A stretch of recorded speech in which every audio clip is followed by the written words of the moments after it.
Hi, today I will discuss how the insula is connected to the fascia and scoliosis. The insula is a key brain region that processes both interoceptive and exteroceptive signals. Interoceptive signals come from our body's internal state, while exteroceptive signals are those that come from our external environment. The insula integrates these signals to create a coherent understanding of the world. The ability to feel one's body states, emotions, perception of pain, taste, smell, touch, self recognition, empathy, and autonomic regulation like heartbeat, blood pressure, breathing, and digestion are all processed by the insula along with other brain regions. Interoception is a complex bidirectional interplay between the brain and other organs that is necessary to monitor and regulate internal physiological states. The fascia is the largest interoceptive organ. Most of its nerve endings, called C fibers, have projections in the insula. All our visceral emotions, shame, embarrassment, disgust, fear, dread, happiness, etc., are processed in our insula. I feel, therefore I am. Interoception is our internal awareness of self. How we feel is anchored in our insula. According to my research, the insular cortex is largely implicated in the development of scoliosis. Why? Because the development of idiopathic scoliosis was preceded by some trauma, which led to us repressing our feelings. This was achieved by armoring or tightening of our bodies. Armoring creates a buffer between ourselves and our emotions. It helps us survive the unbearable turmoil we have to cope with. Trauma forced me to stop feeling how I felt. Even though my mother had died, I was just expected to take on the task of an adult woman at 11 years. Even though I was being physically and emotionally abused by my father, I had to just stuff it all and show a happy face. Even though my grandmother was a mean witch, I was supposed to show gratitude and respect.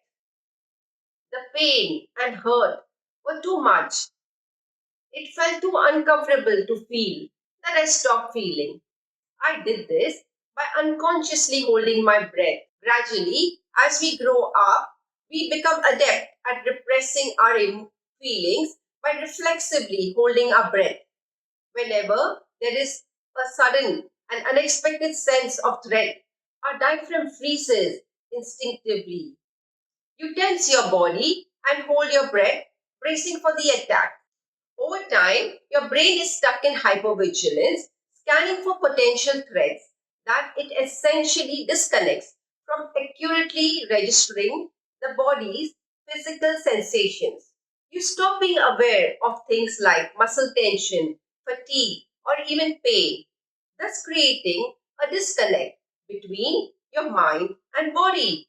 Furthermore, the chronic and ongoing violence and rejection we experience don't allow our body to return to homeostasis, which allows it to remap and release neural patterns before the chronic armoring sets in as scoliosis. Dr. Bessel van der Kolk, in his book The Body Keeps the Score, states traumatized people chronically feel unsafe inside their bodies. The past is alive in the form of gnawing interior discomfort. Their bodies are constantly bombarded by visceral warning signs, and in an attempt to control these processes, they often become experts at ignoring their gut feelings and in numbing awareness of what is played out inside. They learn to hide from themselves. I now realize how abuse changed how I felt about myself, my body, my relationships, and the world around. What should have happened? the healthy development of a little girl remained cut off and underdeveloped because I wasn't allowed to feel my emotions and respond to them appropriately. All my awareness was subconsciously focused on self protection and survival. My body had lost its inner locus of reference, my felt sense, my sense of interoception. Living with a persistent sense of rejection and heartbreak, the physical sensations become unbearable. We will do anything to make those feelings disappear. Some of us develop an anhedonia or take drugs or overeat or cut ourselves to make the horrible visceral pain disappear. Repressing how we feel alters the structure and function of the insula, thus leading to issues with processing sensory information in emotions and bodily sensations. Interestingly, studies have shown the insula was found to be particularly small in girls who had suffered trauma, while in traumatized boys, the insula was larger than usual. That's why, I guess, idiopathic scoliosis is much more common in girls than in boys. Girls shrink in terror, boys usually puff up and fight. How we feel inside plays a crucial role in shaping our sense of self and body schema. I feel the shrinking of our sense of self and our identity is correlated to the shrinking of the insula. Or is it vice versa? Anyway, our body adapts to how we feel without us being aware of how we feel. Scoliosis is only a manifestation of our internal state. If we don't or aren't allowed to feel, we cease being fully human. I know I lived numbed out, like I didn't feel anything viscerally when my son was born. I loved him, but I didn't feel the visceral inner joy. To heal scoliosis, we have to begin the process of re embodying or reclaiming the body from the armored scoliotic state. How does one do that? Dr. Van der Kolk explains trauma victims cannot recover until they become familiar with and befriend the sensations in their bodies. Being frightened means that you live in a body that is always on guard. Angry people live in angry bodies. The bodies of child abuse victims are tense and defensive until they find a way to relax and feel safe. In order to change, people need to become aware of their sensations and the way their bodies interact with the world around them. Physical self awareness is the first step in releasing the tyranny of the past. I mentioned in my previous video that to heal, you need safety and a secure base before you can venture into tuning into your feelings and body sensations, or else your body will get further overwhelmed and go into shutdown. I'm slowly becoming aware of my body when I do normal things like cooking. I remember once being so tense when using the food processor. I was clutching it as I as I tuned into my body's tension. I became aware of my underlying feeling of suppressed rage. It took some time to accept, acknowledge, and release the rage at being treated unjustly. Connecting our hurt feelings to bodily sensations is necessary to move the stuck emotions in our body. Daily, minute by minute, being aware of our ingrained body sensations and patterns helps connect us to the thought pattern that is holding it in that state. Instead of suppressing those turbulent emotions, we have to sit with them, analyze, and process them.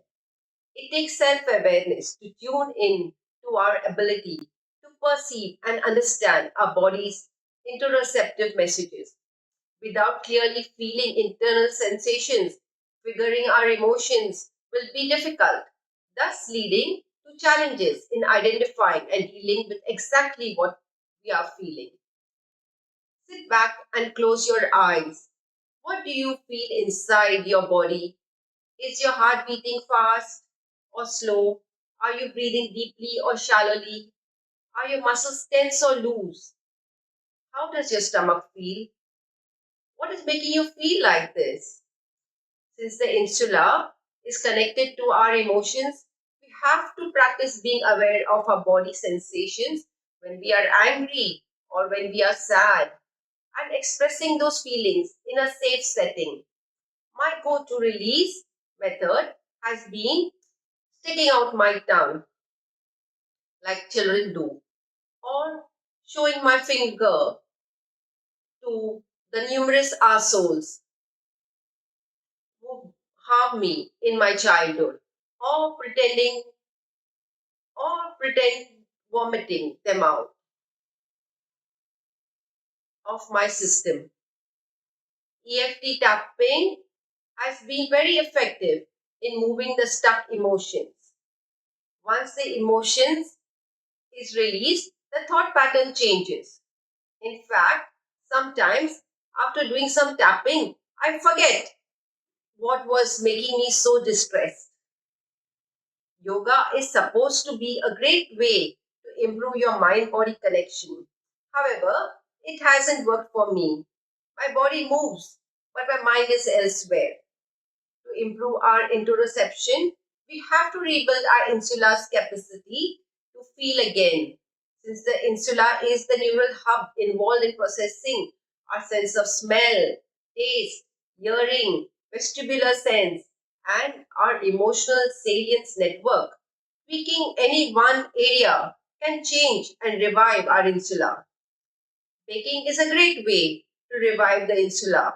The minute by minute awareness of putting together a cake and then baking it, the aroma of freshly baked cake, which I have made, ignites my olfactory sense, while the pleasure of biting into a yummy piece tickles my sense of taste, and the pleasure of having made a delicious cake fills me with immense pleasure and boosts my feel good neurotransmitters. My mind and body are transformed by the act of baking a cake. When we feel good and comforted, the nerves in our fascia signal to the insula that all is fine. Anything that we do ourselves from scratch and are successful at doing it triggers a feeling of competence. This shifts our mental state from being fearful and too powerful. Interoception is a complex bidirectional interplay between the brain and other organs. We can change or regulate our physiological states via the internal pathway, eating something tasty, or why an external pathway, having a soothing massage. The insula estimates risk and guides decision making under uncertainty. So, doing something risky or unknown can kickstart your shriveled insula. While hiking or walking through new territory, our insula is forced to shift its attentional focus from the past rumination to being alert and alive in the present. I'm so glad I live in a place surrounded by a mini forest. Walking through it, searching for coconuts, and finding a view changes my internal state to euphoric elation. Another way is going to the farmer's market and finding good bargains, shifts moving to a dopamine high. The insular cortex has been associated with the processing of rewarding behavior. I remain in this self-pleased state of satisfaction for quite some time. Our brain is plastic. It changes when we shift its attentional energy from the past to the present. The longer we are immersed in a new activity, particularly one that involves attention, expectation, reward, thrill, curiosity, and excitement, changes the way our neurons fire and wire. Repetition and consistency is the key to change. Find your insula flexing activity, engaging in activities that require insular inputs helps improve our overall mind-body function. Dance, yoga, baking, hiking, painting, singing are some ways to activate your insula to a joyful, happy state. Being immersed in pleasurable activities viscerally bathes us with feel good hormones that fire up our armored tight fascia. Keep going back to that mind place of good times so that your unconscious brain keeps reliving those good feelings more and more until one day you feel an embodied happiness all the time. If you keep doing things you like and enjoy, your insula will repair and rewire. Gradually, that gnawing interior discomfort and hypervigilance is replaced by a relaxed peacefulness. There are many somatic therapies that will help you improve your ability to perceive and understand your body's interoceptive messages. Building interoceptive awareness rebuilds our mind body connection, thus bringing us more in tune with our authentic self. Dr. Van der Kolk puts it beautifully.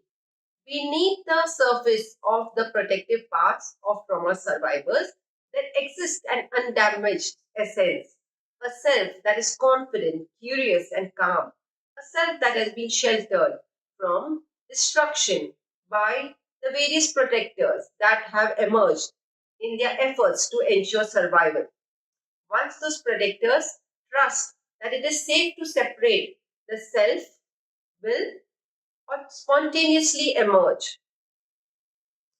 Healing trauma dismantles our need for armoring and protection. This results in the free flow of energy through our fascial system, thus leading to the loosening of our armored myofascia, which leads to our spine correcting itself. If you feel good inside, your body reflects it. Your insula is pivotal in getting you there. Don't wait for all the stars to line up to be perfect before trying something. Remember the wonderful quote by the great tennis player Arthur Ashe: start where you are, use what you have, do what you can. One small step every day is the surefire way to change and heal. Take out my fermented tulsi drink.